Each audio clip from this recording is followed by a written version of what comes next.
Sanibonani, Dumalang, Abushani, Insikani, Imadambula Manene. Good morning, good afternoon, and good evening. Welcome to Second Chances with Sophia V. My name is Sophia Butomimburi Yakachabalala. I hope that you have been well. I hope that your friends have been well. I sure hope that everyone that you care about has been good, because me and mine have been great. In fact, today is a good day to be great, and that is why I will be doing a story time. Oh, yeah. So today I will be sharing a day in my life whereby I tried to impress a relative of a boyfriend, so much so that I ended up embarrassing myself. Just thinking about it brings back the embarrassment chills. I hope that you like it here and you actually get to stay. And as you laugh at my misery, because yes, my misery is your entertainment, I hope you will be doing so in the comment section below, because I love hearing from you. So yeah, let's get right to it.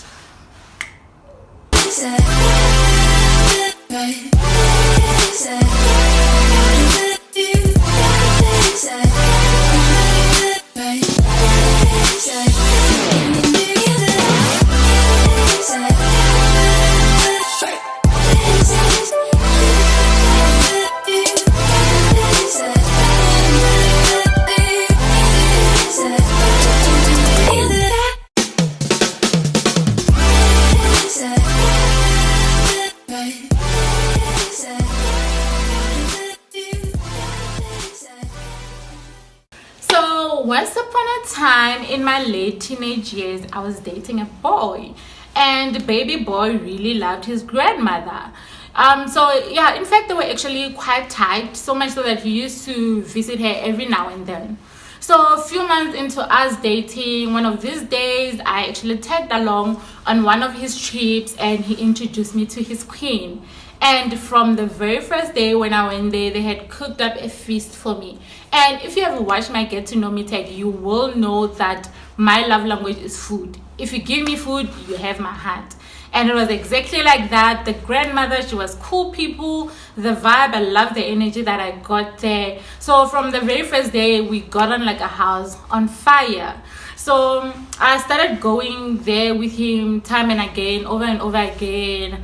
So much so that I started to get too comfortable. So the setup was that the grandmother lived in a village right next to our township. So it was more or less like 15 kilometers. Yes, it was a 15 kilometers distance, but it was a walkable distance. So we would normally walk. So the thing is, the grandmother, I'll call her Kokwani. I'll just call her Kokwani because that's what we call our grannies in Tonga, Kokwani. So Kokwani stayed with one of the cousins whom we'll call April, because food. So whenever we used to go visit Kokwani, you'd find that the cousin would still be busy cleaning. So I started joining her totally unprovoked. I just started cleaning at the house. I would volunteer to make tea for Kokwani. I would wash dishes. I'm telling you the amount of cleaning I was doing in that house. And mind you, I'm telling you, I was totally unprovoked. No one ever asked me to help. At my house, we had helpers. I don't even clean at home. And even at my boyfriend's house, I had never lifted a finger. But here I am at other people's houses, busy cleaning, moving couches, spring cleaning. There I was volunteering, auditioning myself as the next best makoti. But either way, we move. So basically that was the setup. Now every time we go there, I sort of find something to do and help April just clean up, tidy up the place. I promise you, it was unnecessary. It was just me being extra. I mean, I would just find a spoon and I would pick it up, go to the kitchen and take out a whole bunch of things and start washing them. If they didn't stop me, I promise you at some point in time, I would have even washed the chickens or the dogs. That is just how determined I was every time I went to Kokwani's house. Okay, no one was saying anything, so that's how it went on. We were having fun every time I go over to Kokwani's house. they always cook food, and I kept on going back over and over and over and over again until someday. I remember it was on a Friday. Baby boy is like, okay, I'll be going to visit my grandmother tomorrow. Are you joining me? There's food. So the answer is always yes. Of course. Come the Saturday morning, we start our long walk to Kokwani's freedom. Along the way, we are all lovey-dovey. Man. We are bonding. It's the bold and the beautiful on the road. It is nice. We are bonding. We are having fun. We don't even feel the distance. And eventually we get there. So we got there around 11 a.m. Yes, we got there around 11 a.m. And for the first time ever since I started going to Kokwani's house, everything was spotless clean. Everything was where it needed to be. And there was literally nothing for me to do. And as soon as we got, I know that is the first, because normally when you go there, the first thing I'll do is put my bag down, then start walking around the house and find something to do. You know, I would just walk around the house, point out problem areas, then I would go back and start cleaning up or whatever it was that I was offering my free services for. But that day there was simply nothing. So I went outside to sit with baby boy and Kokwani. So a few minutes later, cousin April comes out. She is clean, she is well dressed, and basically when she got to us, she just said, hello, bye, I'm off to church, there's some youth practice going on there, I'll see you guys in a couple of hours time. So she didn't even stay, which was quite unusual, because normally when we go there, we all sit together, we talk, we have fun. But then this time around, she had to leave, which was fine. Kokwani was still there, we were still going to have fun. Cool. So as soon as April left, I promise you, she took 10 steps out of the yard. Kokwani suddenly said she's hungry. So as always, I offered. I was like, okay, don't worry, I'll go dish up for you, because that was the norm. There was always a freshly cooked meal when we went over. So now I go to the kitchen and I see that there are no pots on the stove. There's no food that has been cooked.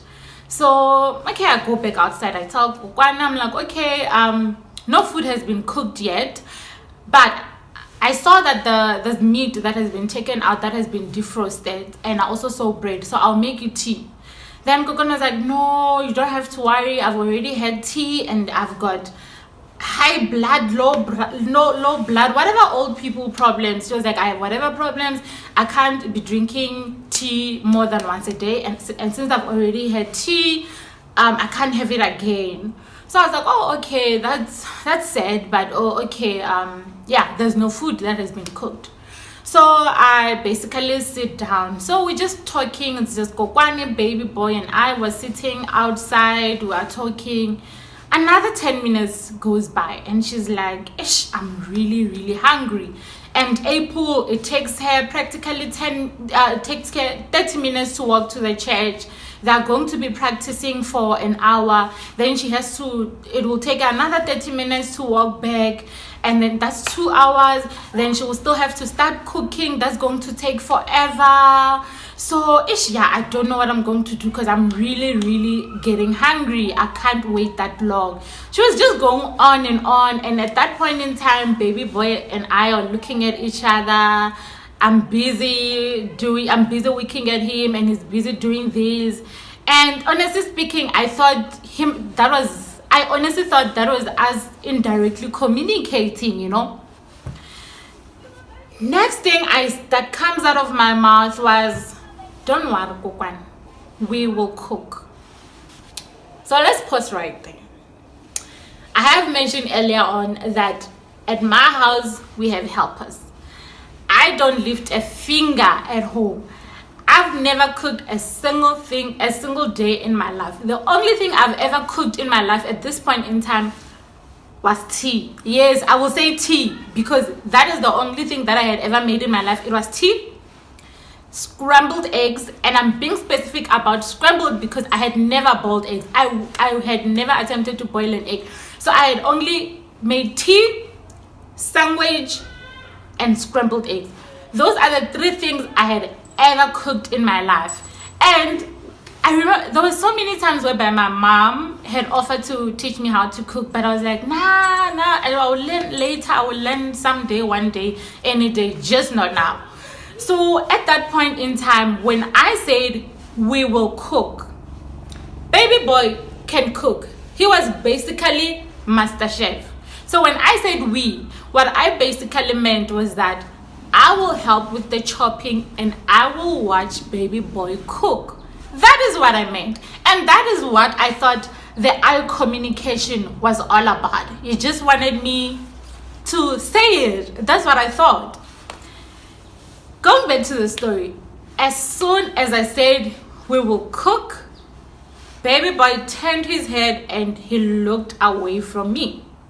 I didn't pick up the vibe immediately, but I did, however, stand up because Granny Kokwani just went on. She was like, oh, my child, you are a lifesaver. I just need to meet your mother because you are so sweet. You could not have been born out of a woman's womb. I'm sure you fell from heaven. You are heavenly sent. You are an angel. She just went on and on praising me, and I felt I felt energetic. I was like, yes, baby boy and I are going to cook. So I got up, I went to the kitchen and I started chopping. Cool stuff. Then I decided, okay, let me also boil water for baby boy to cook in the meantime. I'm boiling water. 10 minutes goes by. Baby boy is not joining me in the kitchen. 15 minutes goes by. Baby boy is not moving. I take my phone, I call him, he's not picking up. So then I look out the window. I can see that baby boy has now moved. He's shifted. So he has his back against the window. So Granny is now facing the kitchen window. So I can't even do like a communication or situation, because Kokwani is looking directly at the window and baby boy looking directly in the opposite direction. And I'm like, okay, what to do? What is gonna happen now? I cannot cook. I'm counting on baby boy to come cook and save the day. Baby boy is not coming. Now 20 minutes goes by. Another 10 minutes goes by. The water was boiling on the stove has now started evaporating. And I'm like, okay.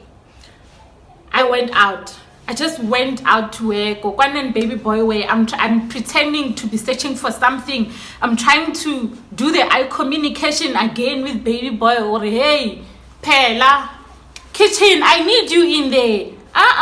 Baby boy was looking the opposite direction. He was counting the stars in broad daylight. He was not looking at me. And Kokwan, once again, she is continuing. She is pumping me up. And then I go back to the kitchen, and just there I realized that, black child, you are on your own. As I've been auditioning for Who Wants to Be the Perfect Makoti, and now here's my chance. Here's my chance. So you think you can cook? Cook, Vic, cook. I'm there. So it was back in the days whereby I was using a Torosa. You know a Torosa, a poly phone type of phone. That 100 Rand phone that does not have any internet. We had zero social media at that point in time. You could not Google. Now I'm sitting there in the kitchen. I'm thinking, I have all these ingredients. I don't know what to do with them. I remember calling my friend and I'm like, buddy, here's my situation. What do I do? And my friend was like, yeah, between meat and pap, the most difficult thing to cook is meat. So focus on the pap. And when I say pap, I'm Tsonga, right? So our Tsonga pap is a very soft one.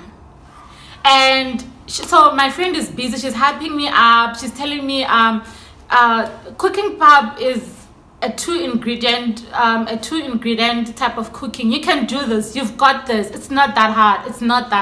And I'm feeling hyped up and I'm like, yes, I can do this. I am going to do this. There I am in the stove, in the kitchen. Now I am going all in. She gave me the instructions. Now I'm just mixing water and the maize meal. It is 2 ingredients after all. What's the worst that could happen? I mean, I will tell you what is the worst that could happen. So there I was mixing it. I was mixing I was mixing maize meal with water then, and I tell you, within a few minutes, one big lump was in the pot. Now I'm calling my friend back. I'm like, friend, I know I've never cooked in my life, but I've seen my mom cook. I've seen our helper cook. This doesn't look right. This doesn't look right. She was like, no, just give it 10 minutes. Now that 10 minutes turned into 20 minutes. I'm still attempting to cook back. That lamp is not moving. It is not moving. Nothing is happening. I'm looking at it. I'm like, this does not look right. I call my friend again, and she was like, okay, I think the best solution right now, clearly you failed at cooking the soft pap. Just put more maize meal and we'll turn it into a dry pap type of a situation. And I was like, yep, sounds like a plan. There I am. I'm putting maize meal. Guys, I need to repeat, I had never cooked in my whole entire life. Now, the first time I attempt to cook, it is at other people's house with no supervision, adult supervision, none whatsoever. I know nothing about measurement, nothing, zilch. I am just pouring. Let me try to give you an illustration of what it looked like. Have you ever seen a toddler mix sand with water? It will turn muddy, right? And then if the toddler keeps on putting sand over and over again, it just looks like one big pile of sand. That is how dry my pap was. There was no sense, there was no feeling there was no direction, there was no sense, there was no water detected anywhere. Now I just had a pot full of maize meal there, and I'm standing there. I'm like, this looks wrong, but I don't know how to fix it. I don't know how to save it. Now I've been in the kitchen for about an hour. I'm like, I need to fix this. Next step, let me try let me try to cook meat. I called cousin April. I was like, cousin, I have a situation here.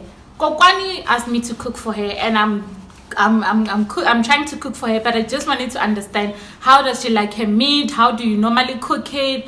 And April was like, no, I'm busy at church. I can't give you I can't be on the phone for too long. But one thing I can tell you is that Kokwani loves her meat soft and tender. You know, you just need to have it as soft as possibly you can possibly get it to be because of her teeth, blah blah blah blah blah blah. And all I was trying to get from her was, how do I cook meat? I do not know how to cook, but I couldn't say it out exactly. So I was beating around the bushes trying to get help, and she was not giving me the help. We left it at, all I got from that whole entire conversation was that it needs to be soft as possibly can. Now, there I am. The stove is filthy. It is dirty because why? A toddler attempted to cook. The toddler was mixing sand with water. The only difference is that the toddler is me, a grown woman, and I'm doing so on an actual burning stove.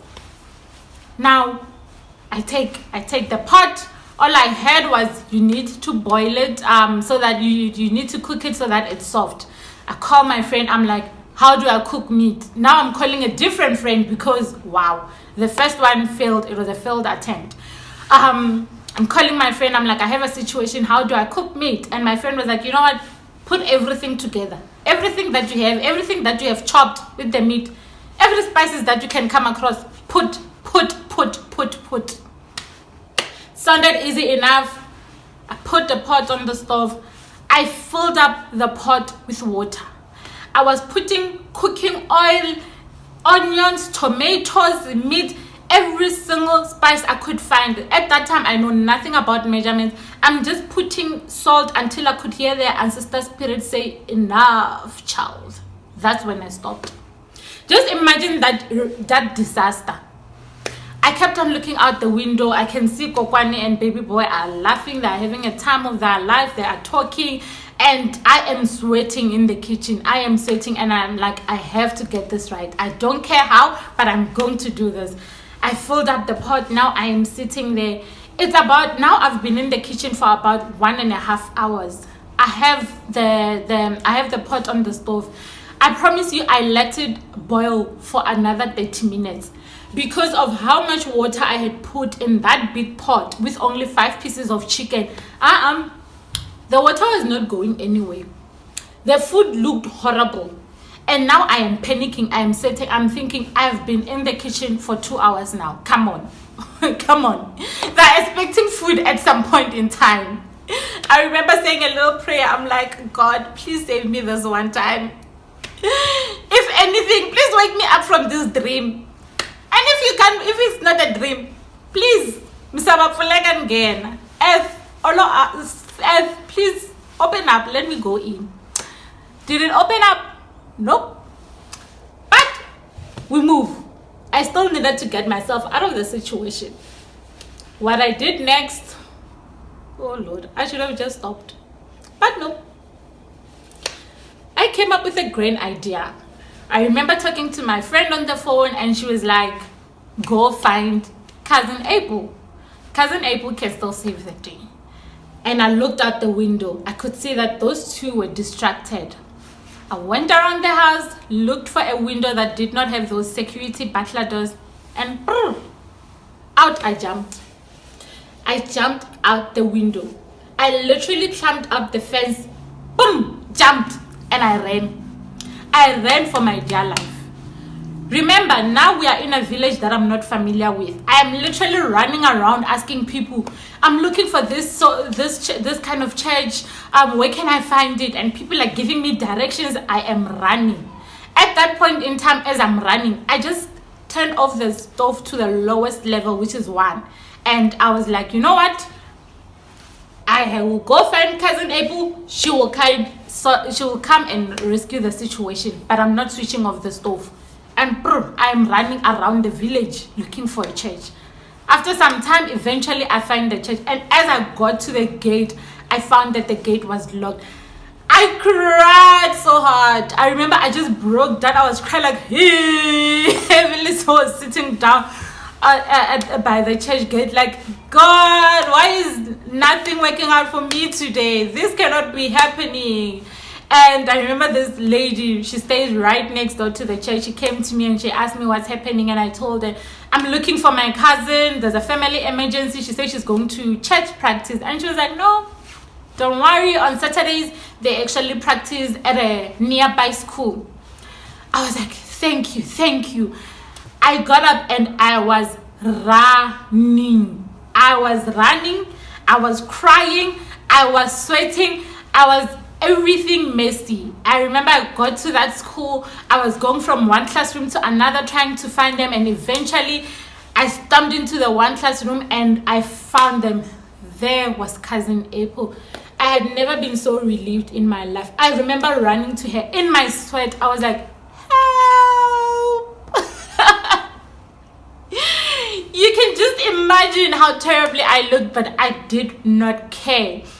And as I got there, she was like, okay, we're almost done. Give me an extra 10 minutes. So we'll be on our way. Mind you, running around, getting lost, asking for directions, getting to the school. That's probably another 45 plus minutes. So basically, I've been hiding away in the kitchen now for close to 3 hours. Cooking in the kitchen for close to 3 hours. I had not gone out since that first 15 minutes when I went to check up on baby boy.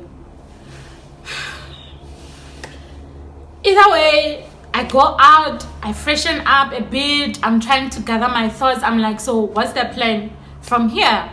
We can still do this, we can save this day. Cousin April is almost done and she'll come save the day. We just have to make sure that Kokwani eats, she eats and I get the credit for it. Okay, eventually they finish up. Mind you, I don't know if I mentioned earlier on, cousin April, she was in her early 20s, honestly. So she was way older than me and baby boy. So now I'm asking someone who's older than me, and in my culture, I don't know how it is in other cultures, someone who's older than you basically look at them with so much respect. But there I was desperate. There I was, as soon as they were done with their practice or their whatever meeting that was going on, there I was, cousin April. I was like, April, let's run. I need you to run with me right now. So the plan that I gave her, I was like, we are going to run home. We are not about to walk for 30 minutes. We are going to run, and we are going to trim it down to 10 minutes. When we get home, we are going to jump over the fence together, go through the window. You will go in the kitchen and cook on my behalf.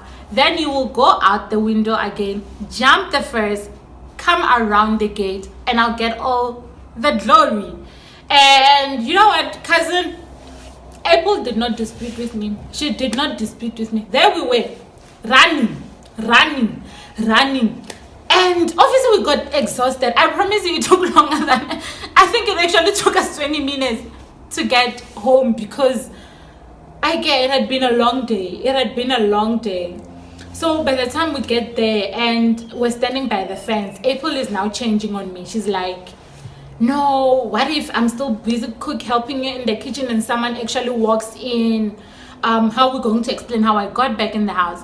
So the plan is that you jump and you go in on your own. I'll walk through the gate, actually distract the old woman, just to say hi. I will literally spend 2 seconds with them, then I'll come into the house, then we'll do this thing. I mean, no one will know what we did when we're in the kitchen, because I know Kokwana won't come in the kitchen when I'm busy and stuff like that. I'm like, okay, sounds like a plan. So I waited for her to go around the fence. She walked in. I could see and I counted steps in my head. I was like, yep, this is the perfect time. Let me jump. I jumped the fence, went in through the window. And now, as soon as I walked into the house, I could just smell. There was this nice smell, freshly cooked food, good and properly cooked food. I could just smell it. So now I'm walking to the kitchen. Remember, I left the kitchen in such a state. I was not thinking properly at that point in time. The desperation to impress was thinking for me. Now, as soon as I walk into the kitchen is spotless clean. And I walked towards the stove. I opened the pots. I found that there's freshly, perfectly cooked food. And as I was about to reason, now I'm holding the pot. April walks in. I turn around. I'm still holding the pot. And then she walks towards me. She opens the pot. She's like, why did you cause all that drama? I honestly thought that you messed up the cooking. But look, this is perfect. You just wanted me to come have lunch with you. And I was like, no, I didn't cook this food. And she was like, no, what do you mean you didn't cook this food? Of course you cooked this food. And as I was about to explain further, I was about to explain to her how I left that place in a state. Kokwani and baby boy walk in. They were like, yo, you've been cooking forever. Yo, we are so starving. When are you going to finish? And she also walks towards me. She looks at the pot. She sees the nice food and she's like, yes.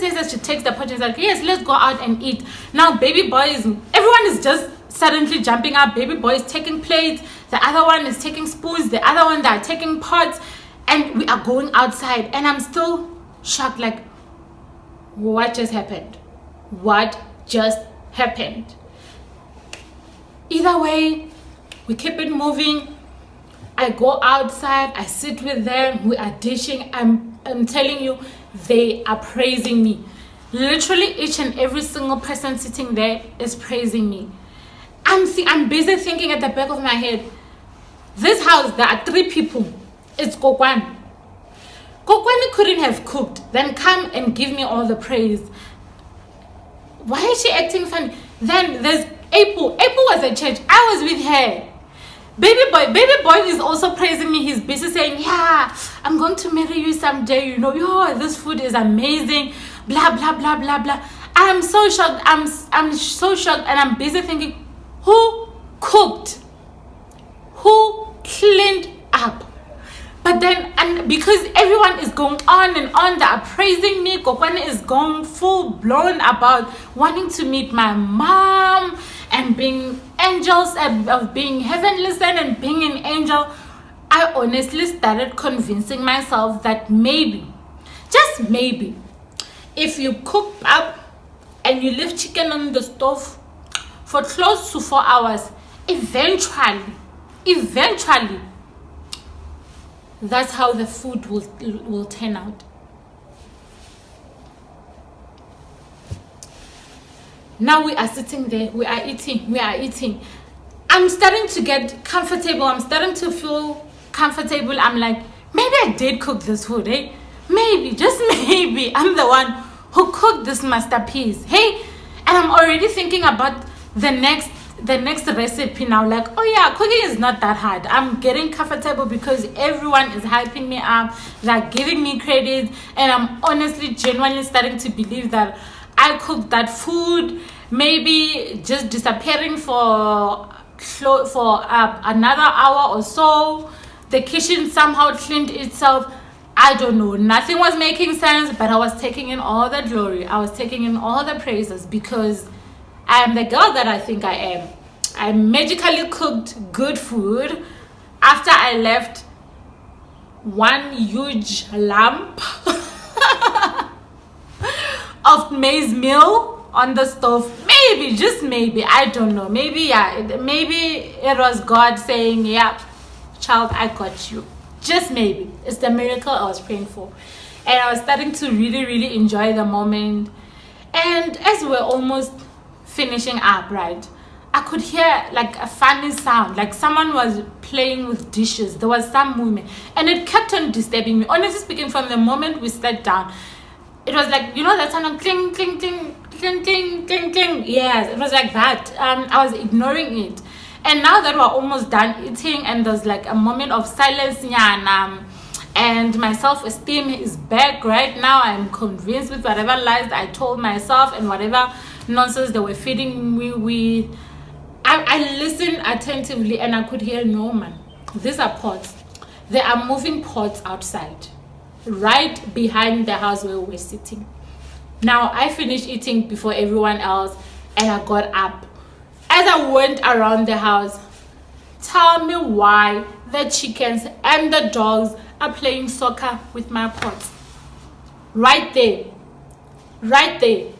I found my pots. The dogs were practically licking the meat, not necessarily eating it. They were licking it, and the chickens were literally jumping on the maize meal. Oh, if I didn't die that day, I'll never die. I felt my throat drop down to my stomach or something going up my throat. I don't know which of the two happened, but right there and there, I realized and my mind came back to life like, no, you really did mess up. You really, truly did mess up. And I started to remember, no, man, I was attempting to cook chicken. Now the food that we're actually eating there, that's beef stew. That is literally how long I was gone for. They were able to dispose of the food I cooked. They cleaned up and defrosted whatever meat, the beef stew. They cooked it from scratch and even finished while I had disappeared. Yes, they knew. Now I'm standing there with so much shame and embarrassment. I didn't know what to do with myself. I was embarrassed to the core. And the way I was so embarrassed, I remember I just turned back. I walked back. Now it's dead quiet. No one is talking. One person is looking north, the other is looking south, the other one is looking east, north. Hey, no one is looking at me. I did not care if they were done eating. The way I was so embarrassed, I just grabbed the place. I just took whatever leftover food. I took it back into the house. I went back. People were still having plates in their hands. I just forcefully took their plates from their hands and I went back to the kitchen. I was sitting there. I was so embarrassed. I felt like I could die because, wow. So you think you can and cook. Yeah, I was so embarrassed. Hey, I was so embarrassed. So I stayed in the kitchen. I remember just started washing the dishes because I was too ashamed to go back outside. Hey, I just didn't want to go back and face them until it was almost time for us to leave. Baby boy came into the kitchen to call me. I went out. Literally, normally I would go sit down and say, "I bye kokwane misala kahle." That day, I said bye while walking towards the gate because I just didn't want to face them. I think I was more embarrassed than anything. And now thinking back, it was like the embarrassment started from the moment I went into the house and made the first phone call. Because baby boy and Kokwan were literally sitting 10 or 8, at most 10 steps away from the kitchen window. When I was checking on my Torosa on my phone, half the time I had my phone on loudspeaker. I was not thinking well. They must probably heard me. When I was planning on jumping out the window, they most probably heard me. When I went MIA, they came in, they cleaned, and they cooked and disposed of my dirty work, even though they didn't dispose it well. So now I know if I was to dump a body, I wouldn't dump it with them. Yeah, but either way, so the embarrassment started a long time ago. I somewhat feel like I was trapped because they knew I'm too forward and I was too forward. They knew that I'm too forward. I was going to volunteer. I feel like they wanted to tell me to stop cleaning or trying to rearrange the house, but didn't know how to. Because yes, from that day, after that embarrassment, I never attempted to do anything in that house ever again. I never did. And yeah, I felt like I was trapped, but they really did try to make me feel better by covering up and making me feel and confusing me and making me feel as though I'm the one that cooked. But yeah, I really did embarrass myself. And as we're walking back, can you believe it? I asked baby boy, I was like, no, why didn't you come to rescue me? And he was like, excuse me, every time I go to my grandmother's house, my grandmother cooks for me. I don't know why you offered to cook because you do not know how to cook. And I was like, yes, I said we will cook, meaning that I will watch you cook. Why didn't you come cook? You're like, nope, that's not how I was raised. A boy does not cook. It does not cook, and definitely not at my grandmother's house. My grandmother was going to get up at some point in time and go cook for herself. But no, you just had to come to the rescue. I knew you are that girl. Cook, cook. And I was like, I remember I was like, yeah, I tasted your meat. It wasn't that bad. Guys, even the dogs didn't eat my food. They did not eat the meat. Tell me how it was not that bad. Ah, shame. That boy really loved me though. Yeah, so yeah, by the time we got home, because I was fighting him throughout the way, it was not The Bold and the Beautiful anymore. Shame, it was Game of Thrones. We were just fighting on our way back home. But yeah, he was just laughing. He was a chill person. He was chill people. And tell me why by the time we walked back and we got to his house, everyone already knew what I had done. Everyone knew. Even his mother was looking at me. She was like, Chef V.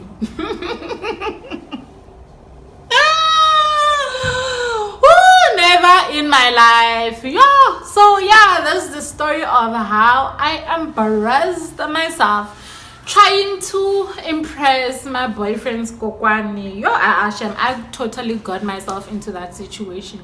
I was unprovoked. Don't do that, guys. Do not try this at home. So yeah, I hope you enjoyed my story. I hope you enjoyed my video. I hope you like it here and you actually get to stay. So please, let's engage on the comment section. Please let me know what would you have done in my situation. What would you have done? Because I feel like I was trapped. I feel like it was a setup. But yeah, it's all on me. It happened how it happened. We move, we laugh about it. But yeah, the embarrassment was still the embarrassment. Let's engage on the comment section. And yeah, see you on my next video. I hope you like it here. so much so that you actually hit the notification bell so that every time I upload a new video, you will be the first to know and run here. I love you all. I hope you will stay great, and see you on my next video from me and mine.